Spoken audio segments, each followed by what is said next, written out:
మనమంతా కూడా ఎప్పటినుంచో ఎదురు చూస్తున్న నోటిఫికేషన్ వచ్చేసింది. సో, ఎంసీసీ ఈరోజు ఎండీఎస్ నోటిఫికేషన్ రిలీజ్ చేయడం జరిగిందనమాట.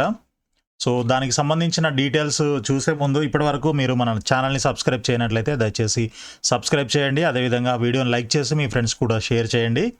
సో, ఇక్కడ చూడండి, మనకి all India quota and state quota schedule for PG MDS 2025 అని చెప్పేసి ఒక లింక్ ఎనేబుల్ చేయడం జరిగింది. సో, ఇది క్లిక్ చేసినట్లయితే మీకు మొత్తం స్కెడ్యూల్ అంతా క్లియర్గా ఇవ్వడం జరిగిందనమాట. చూడండి, NEET MDS schedule 2025 all India quota deemed central state quota. So, మొత్తం అన్నీ ఎప్పుడెప్పుడు జరగాలి, ఏంటి, రౌండ్ 1, రౌండ్ 2, రౌండ్ 3 వీటికి సంబంధించిన డేట్స్ అన్నీ కూడా ఈ డాక్యుమెంట్లో ఉంటాయన్నమాట. ఒక్కసారి చూద్దాము. సో, ఆల్ ఇండియా కోటా లేదా డీమ్డ్ అండ్ సెంట్రల్ యూనివర్సిటీకి సంబంధించిన రౌండ్ 1 ఫస్ట్ రౌండ్ కౌన్సిలింగ్ ఎప్పుడు అని అంటే 24th జూన్ నుంచి 3rd జూలై వరకు ఉంటుందన్నమాట. సో, దాని తర్వాత sharing of joint candidates data by MCC. So, అది ఎప్పుడంటే 9th జూలై నుంచి 11th జూలై వరకు ఉంటుంది. సో, డేట్స్ జాగ్రత్తగా గుర్తుపెట్టుకోండి. All India quota deemed university and central universities 24th June నుంచి 3rd జూలై వరకు ఫస్ట్ రౌండ్ కౌన్సిలింగ్ జరుగుతుంది. తర్వాత స్టేట్ కౌన్సిలింగ్స్ వచ్చేసి మనకి 1st జూలై నుంచి 8th జూలై వరకు డేట్స్ ఇచ్చారనమాట. సో, ఇవన్నీ కూడా మనకి ఎవరు స్టేట్ వైజ్ యూనివర్సిటీస్ ఏవైతే ఉంటాయో వాళ్ళు నోటిఫికేషన్ రిలీజ్ చేస్తారు. సో, ఆ నోటిఫికేషన్స్ వచ్చినప్పుడు మనము క్లియర్గా మన వీడియోస్లో అప్లోడ్ చేస్తాను. కాబట్టి మీరు మన ఛానల్ని ఫాలో చేస్తూ ఉండండి.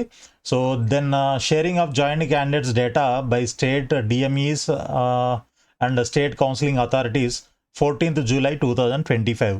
సో, మనకి ఇది ఫస్ట్ రౌండ్కి సంబంధించిన ఆల్ ఇండియా కోటా, అదేవిధంగా స్టేట్ కౌన్సిలింగ్కి సంబంధించిన dates. So, last date for joining all India quota అయితే 8th జూలై లాస్ట్ డేట్ అనమాట. ఎవరైతే సీట్ వచ్చిందో ఆ క్యాండిడేట్స్ వెళ్ళి ఆ పర్టికులర్ కాలేజీలో జాయిన్ అవ్వడానికి లాస్ట్ డేట్ ఇది. అదేవిధంగా స్టేట్ కౌన్సిలింగ్లో సీట్ వచ్చిన వాళ్ళు 13th జూలై లాస్ట్ డేట్గా డిసైడ్ చేశారు. సో, ఈ డేట్స్ అన్నీ మళ్ళీ స్టేట్ కౌన్సిలింగ్కి సంబంధించిన నోటిఫికేషన్లో క్లియర్గా ఉంటాయి. ఒకరోజు అటు ఇటుగా ఉండొచ్చు. సో, ఇవి ఎగ్జాక్ట్గా ఇలాగే ఉంటుందని కూడా చెప్పలేము, రైట్. సో, నెక్స్ట్ వచ్చేసి second round of counselling all India quota ఎప్పుడు జరుగుతుంది? 12th జూలై నుంచి 18th జూలై వరకు ఉంటుంది. సో, డేటా షేరింగ్ అనేది 28th జూలై నుంచి 30th జూలై వరకు ఉంటుంది. దెన్ మనకి స్టేట్ కౌన్సిలింగ్ వచ్చేసి 16th జూలై నుంచి 27th జూలై వరకు ఉంటుందన్నమాట, రైట్. దెన్ జాయినింగ్కి లాస్ట్ డేట్ ఎప్పుడు అని అంటే ఆల్ ఇండియా కోటాకి అయితే 27th జూలై, స్టేట్ కౌన్సిలింగ్కి అయితే 3rd ఆగస్టు లాస్ట్ డేట్గా ఇచ్చారనమాట 2025. నెక్స్ట్ వచ్చేసి రౌండ్ 3 వచ్చేసి మనకి ఆల్ ఇండియా కోటా ఇప్పుడు 1st ఆగస్ట్ నుంచి 8th ఆగస్టు 8 రోజులు ఉంటుంది. దెన్ స్టేట్ కౌన్సిలింగ్ వచ్చేసి 6th ఆగస్ట్ నుంచి 16th ఆగస్ట్ వరకు ఉంటుందన్నమాట. సో, వీటికి సంబంధించి last date for joining all India quota 16th August last date ఉంటుంది. అండ్ స్టేట్ కౌన్సిలింగ్ అయితేనేమో 20th ఆగస్టు లాస్ట్ డేట్గా ఉంటుంది. దాని తర్వాత మనకి ఫైనల్గా స్ట్రే వేకెన్సీ రౌండ్ ఒకటి ఉంటుంది. సో, ఈ స్ట్రే వేకెన్సీ రౌండ్ ఎప్పుడు ఆల్ ఇండియా కోటా అయితే 19th ఆగస్ట్ నుంచి 23rd ఆగస్ట్ వరకు ఉంటుంది. స్టేట్ కౌన్సిలింగ్ అయితేనేమో 22nd ఆగస్ట్ నుంచి 25th ఆగస్ట్ వరకు ఉంటుందన్నమాట. ఓకే, ఇక ఫైనల్గా స్ట్రే వేకెన్సీలో ఎవరికైతే సీట్ వచ్చిందో వాళ్ళు వెళ్ళి జాయిన్ అవ్వడానికి ఇన్స్టిట్యూషన్లో 30th ఆగస్ట్ ఆల్ ఇండియా కోటాకి last date and state counselling కూడా 30th ఆగస్టే లాస్ట్ డేట్గా డిసైడ్ చేశారు. So, commencement of academic session for MDS courses ఎప్పటి నుంచి 25th జూలై నుంచే మీకు క్లాసెస్ అయితే స్టార్ట్ అవుతాయనంట. మరి చూడాలి ఎప్పటి నుంచి స్టార్ట్ చేస్తారు ఏంటి అనేది.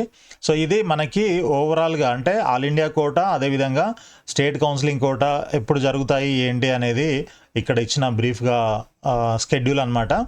సో, నెక్స్ట్ ఇంకొక వీడియోలో క్లియర్గా అంటే ఆల్ ఇండియా కోటాకి సంబంధించిన స్కెడ్యూల్ ఏదైతే ఉందో దాని గురించి నెక్స్ట్ వీడియోలో ఇమ్మీడియట్గా పెడతాను, అది కూడా మీరు చూడండి. సో, వీడియో కనుక నచ్చినట్లయితే లైక్ చేసి షేర్ చేయండి. అదేవిధంగా మీ ఫ్రెండ్స్కి కూడా పంపిస్తే వాళ్ళకు కూడా యూజ్ అవుతుంది. అండ్ వీడియోని ఛానల్ని సబ్స్క్రైబ్ చేసి తప్పకుండా ఫాలో చేస్తూ ఉండండి.